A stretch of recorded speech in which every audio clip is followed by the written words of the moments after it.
கடகத்துக்கு முதல் அதிர்ஷ்டத்தை கொடுக்கக்கூடிய கிரகம் வந்து குரு பகவான். இதுல முக்கியமா குரு பகவான் கடகத்துக்கு என்ன கொடுப்பார் அப்படின்னா நல்ல எண்ணங்களை கொடுக்குறார். ஃபர்ஸ்ட் சூரியனுடைய ஆதிக்கத்தினால சூரியன் தனஸ்தானத்துக்கு அதிபதி. அவர் 50 ரூபா கொடுத்தீங்கன்னா 50 லட்சமா மாத்திடுவாங்க.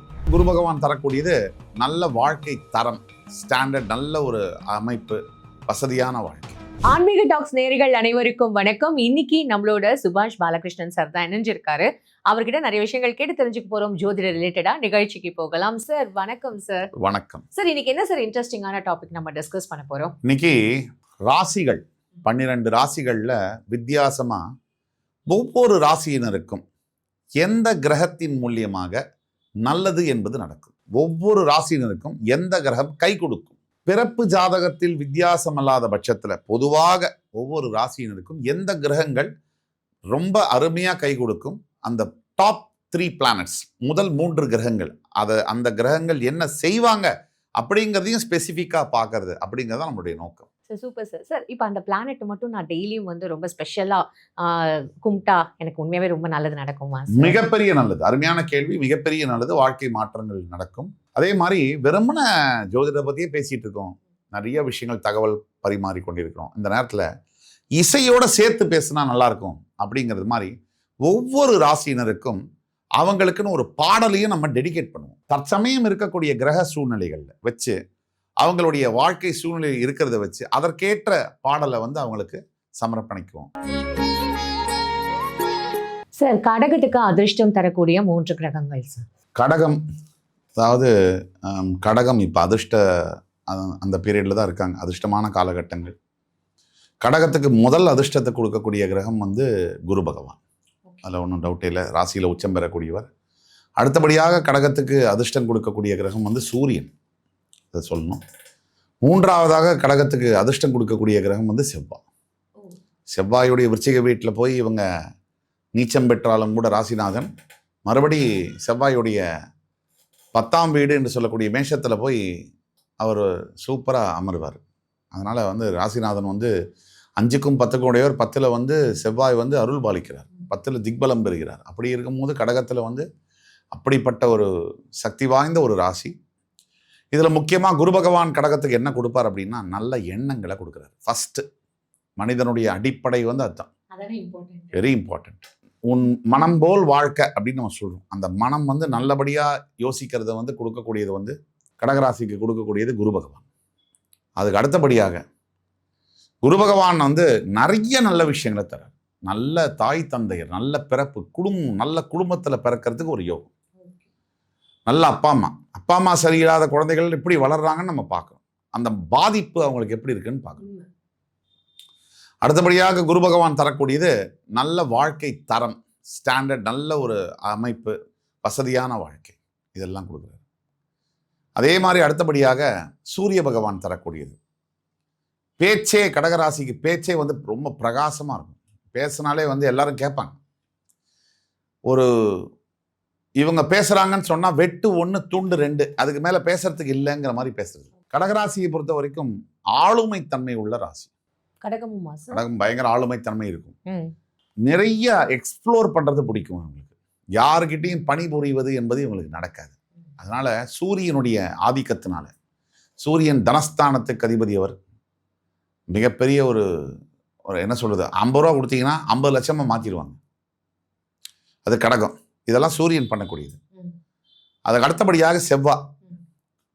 நல்ல பணம், வசதி, வாய்ப்பு, பதவியெல்லாம் இருந்தால் அதிகாரம் என்பது வேணும். அதை காப்பாற்றிக்கிறது.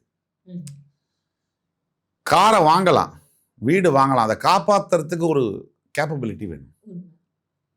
அப்படி கடகராசிக்கு வந்து அந்த எபிலிட்டியை கொடுக்கக்கூடியது செவ்வாய். எதிரிகளை வீழ்த்தக்கூடாது. கடகத்துக்கு நிறைய எதிரிகள் இருப்பாங்க. அந்த எதிரிகளை ஜெயிக்கக்கூடியதை கொடுக்குற செவ்வாய். பயமற்ற தன்மை, எல்லாத்தையும் எக்ஸ்ப்ளோர் பண்ணுறதுக்கு தைரியம், தவிர வண்டி வாகனம், நல்ல அருமையான வாகனத்தை கொடுக்கக்கூடியது. ரோட்டில் போனாலே இவங்க வண்டியே பார்த்தாலே தனியாக வந்தாலே 50 வண்டி போகும். அதில் இவங்களோட எல்லாருக்குமே டொயோட்டா இனோவா தான், இவங்க இனோவா மட்டும் தனியாக தெரியும். அது வந்து அந்த செவ்வாய் கொடுக்கக்கூடிய வலிமை. அது இந்த மாதிரி வந்து பண்ணக்கூடிய இந்த 3 கிரகங்கள் கடகத்துக்கு மிகப்பெரிய ஒரு ஆதரவான கிரகங்களாக வருது. விஜய் அவருக்கு கூட கடகராசி தான். அதனால நீங்க அந்த கார்லாம் சொல்லும் போது எங்களால கண்டிப்பா அது யூனிக்கா அதை ஃபீல் பண்ண முடியுது சார். கரெக்டாக தான் இருக்கும் அப்படின்னுட்டு இருந்தேன். சார் இப்போ இவங்களுக்கு சிச்சுவேஷன்ஸ் வாங்க. கடகத்துக்கு வந்து பொறுத்த வரைக்கும் இப்போ வந்து தொட்டதெல்லாம் பொன் அந்த மாதிரி இருக்கு. அதனால பொன்மகள் வந்தாள் பொருள் கோடி தந்தாள், இந்த சாங் தான் இவங்களுக்கு இப்போ நம்ம டெடிகேட் பண்ண முடியும். இவங்க எதை எடுத்தாலும் ஜெயிக்கிறதுனால வெற்றி நிச்சயம் வேத சத்தியம் அந்த லோல தனியா இருக்கக்கூடிய ஆண்கள் கடகத்துல அந்த அந்த ஒரு இதுல இருக்காங்க. ஓகே. ஸோ இந்த வெற்றி நிச்சயம் வேத சத்தியம் கூட இப்போ தலைவர் அவரோட பாட்டு தான். ஸோ அதுவும் வந்து இவங்களுக்கு கண்டிப்பா சூட் ஆகும். இன்னைக்கு கடகம் வந்து தொட்டதெல்லாம் ஜெயிக்கிற மாதிரியான அமைப்புல இருக்கிறதுனால அவங்களுக்கு இந்த சாங் தான் சிச்சுவேஷன் சாங்கா டெடிகேட். சார் 3 கிரகங்கள் மட்டும் தானே சார் நம்ம பேசணும். அப்போ மற்ற கிரகங்களோட ரோல்லாம் என்ன சார்? அதாவது நம்மளோட கேள்வி என்னென்ன தலைப்புல டாப் 3 பிளானட்ஸ், ஒரு ராசிக்கும் நல்லது செய்யக்கூடிய கிரகங்கள் 3. மற்ற கிரகங்கள்லாம் கெட்டது செய்யுமானா ஏதாவது ஒரு சந்தர்ப்பத்தில் ஏதாவது ஒரு கிரகம் அந்த பேலன்ஸ் இயற்கைக்கு நல்லதும் கெட்டதும் சேர்ந்தே தான் இருக்கும், அதை கொடுத்து தான் ஆகணும். அது வந்து கெட்டது செய்யறதா அர்த்தம் இல்லை.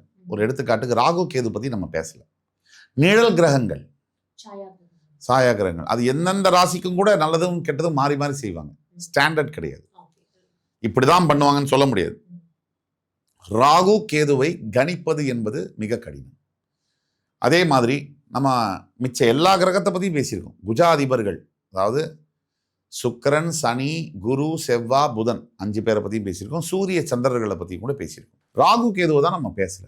ராகு கேதுவை பற்றி யாருமே பேச முடியாது. ஷேடோ பிளானட்ஸ் எந்த இடத்துல ஒவ்வொரு ஜாதகத்தில் இருந்து என்ன செய்வாங்க. இப்போ நம்ம 7 கிரகங்களை பற்றி பேசணும். உண்மையில் சொல்ல போனால் ராகு கேதுவுடைய எஃபெக்ட் தான் இந்த 7 கிரகங்களோட அதிகமாக இருக்கும். ஏன்னா இந்த 2 கிரகங்கள் பவர்ஃபுல்லான கிரகங்கள், பெரிய யோகங்களை தரக்கூடிய கிரகங்கள். உங்களுடைய கர்மா கொஞ்சம் நல்லா இருக்கு, நீங்க ஒழுக்கமா இருக்கீங்கன்னு சொன்னா உங்களுக்கு மிகப்பெரிய யோகங்களை தரக்கூடிய ராகு கேது கிரகங்கள். அதனால குஜாதிபர்களை விட சூரிய சந்திரர்களை விட ராகு கேதுக்கள் ஒரு மனிதனுடைய ஜாதகத்தில் எப்படி பிறப்பு ஜாதகத்தில் இருக்காங்க அப்படிங்கிறத கணிச்சு தான் அதை சொல்லணும். அதுக்கே வந்து கஷ்டம். அதனால மற்ற கிரகங்கள்லாம் கெடுதல் செய்வாங்களா அப்படின்ற கேள்விக்கு சொல்லணும்னா அப்படி அர்த்தமே இல்லை. இப்போ ஒரு பையனே இருக்கார், ஒரு பெண்ணை வந்து காதலிக்கிறார். கடவுள் வந்து என்ன பண்ணணும்? இப்போ கடவுள் நேரில் வந்துட்டார். என்னப்பா உனக்கு 2 ஆப்ஷன் தரேன், கல்யாணம் பண்ணுறீரியா இல்லை வேண்டாமா அப்படின்னு கேட்குறாரு. இது காதல் கல்யாணமாக மாறணும் அப்படின்னு ஒரு வரம் கேட்குறாரு. அதே வரம் அப்படியே ஆகட்டும் அப்படின்னு கொடுத்துட்டாருன்னா கல்யாணமாக ஆயிடுச்சு. 2 வருஷத்துல இந்த பையன் சொக்கா கிழிச்சிட்டு சுற்றுறான் அப்படின்னா இப்போ கடவுள் அவனுக்கு செஞ்சது நல்லதா கெட்டதா? அப்போது மனிதனுடைய வாழ்க்கையில் நம்ம பின்னாடி பார்த்து தான் இப்போ நடக்கிறது கரெக்டாக தப்பான்னு சொல்ல முடியும். இப்போ நடக்கிறத வச்சு தான் அடுத்து நடக்க போகிறது கரெக்டாக தப்பான்னு சொல்ல முடியும். முன்னாடி பார்த்து சொல்ல முடியாது. Always looking backward we can connect the dots அப்படின்னு சொல்கிறோம். அந்த வகையில் இன்னைக்கு நமக்கு நல்லதுன்னு நம்ம நினைக்கிறோம் இல்லையா, அதுதான் நமக்கு மிகப்பெரிய கெடுதலாக இருக்கலாம் நாளைக்கு. இன்னைக்கு நம்ம எதை கெட்டதுன்னு நினைக்கிறோமோ நம்புறோமோ அது நாளைக்கு மிகப்பெரிய நல்லதாக இருக்கலாம். அதனால அந்த புத்தி நமக்கு ஞானம் நமக்கு கிடையாது, கடவுளுக்கு தான் தெரியும். நமக்கு உண்மையிலேயே எது நல்லது உண்மையிலேயே எது கெட்டது இதை வச்சு தான் குழப்பிக்கிறோம். இந்த கிரகம் கெட்டது செய்யுமா நல்லது செய்யுமான்னு குழப்பிக்கிறோம். மக்களிடையே ஜோதிடத்தை பற்றின புரிதல், பல நபர்கள் வந்து ஜோதிடம் இல்லை, பொய், கடவுள் இல்லை, மறுப்பாளர்கள் இருக்காங்க. யாரையும் நம்ம தனிப்பட்ட அவங்க நம்பிக்கையில தலையிடுறதுக்கு நமக்கு உரிமை கிடையாது. நமக்குன்னு சில கேள்விகள் இருக்குல்ல, நியாயமான கேள்விகளை கேட்டுதானே ஆகணும். இப்போ இத்தனை ராசிகளை பற்றி பேசணும், கிரகங்களை பற்றி பேசணும். ஜோதிடம் பொய் அப்படின்னா 7 நாட்கள் வாரத்தில் கிரகங்களோட பேர் தான் வச்சுருக்கோம். 12 மாதங்கள் 12 ராசிகள்லேருந்து வந்தது.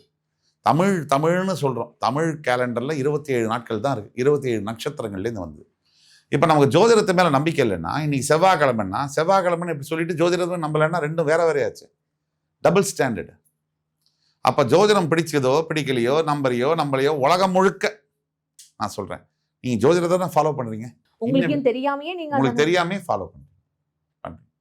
அடுத்தபடியாக கடவுள் நம்பிக்கை மறுப்பாளர்கள் இருக்காங்க. யாரையும் காயப்படுத்தணுங்கிறது நம்ம நோக்கம் இல்லை, மரியாதை இல்லாமல் பேச வேண்டிய அவசியம் இல்லை.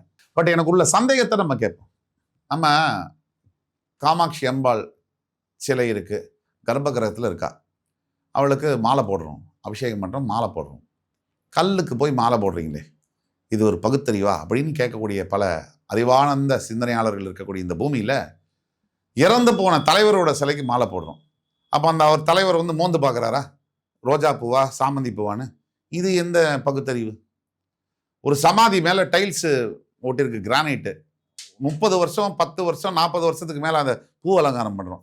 அந்த டைல்ஸ் அதை பார்க்குதா? அது பூங்கிறது முகர்றதுக்கு. அப்போ இறந்து போன டைல்ஸில் போய் வெயில் படுற இடத்துல போய் பூவை வைக்கிறீங்களே, இது என்னது? இது ஒன்று பர்ஃப்யூம் தயாரிக்கணும், அதில் ஒரு பகுத்தறிவு இருக்குது, அனுபவிக்கிறதுக்கு வாசனை திரவியம் போட்டுக்கிறீங்க. இல்லை பூ வச்சு மருந்து தயாரிக்கிறீங்க, அதில் ஒரு அர்த்தம் இருக்குது. இறந்து போன சிலைக்கு போடுறீங்களே, இது என்ன? இது பகுத்தறிவு. அப்போ அங்கே ஒரு பகுத்தறிவு, இங்கே ஒரு பகுத்தறிவு. மாத்திப்போம் சார். மாற்றிப்போம். இல்லை மாற்றிக்கணும். மாத்தி இல்ல சார், எங்களுக்கு ஏத்த மாதிரி நாங்க மாத்திப்போம். அது இப்போ மாற்றிக்க, அது இது மக்களுக்கு தெரிஞ்சா போதும், அவ்வளோதான். தவிர அதுக்கு உண்டான விடையும் கிடச்சிருச்சு. ஸோ அதனால் வந்து நம்ம என்ன சொல்கிறோம்னா, கிரகங்கள் ஒரு மனிதனுடைய வாழ்க்கையில் எந்த அளவுக்கு ஆதிக்கம் செலுத்துகிறார்கள் அப்படிங்கிறத நம்ம புரிஞ்சுக்கணும்.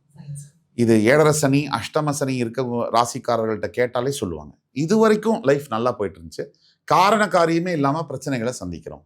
அதுக்கு காரணம் உழைப்பு இருக்கு, அதே மனிதன் அதே புத்தி இருந்தும் கிரகங்களுடைய ஆதிக்கம். ஒன்னே ஒண்ணு, எதுவா இருந்தாலும் முதல்ல அந்த கடவுள்கிட்ட விட்டுட்டு நீங்க வந்து உங்க வேலையை கடமையை மட்டும் செய், செய்யுங்க. பலனை எதிர்பார்க்காதே. அதான் அப்படின்றது மட்டும் நாங்க புரிஞ்சுக்கிறோம். நன்றி சார். நன்றி, வணக்கம்.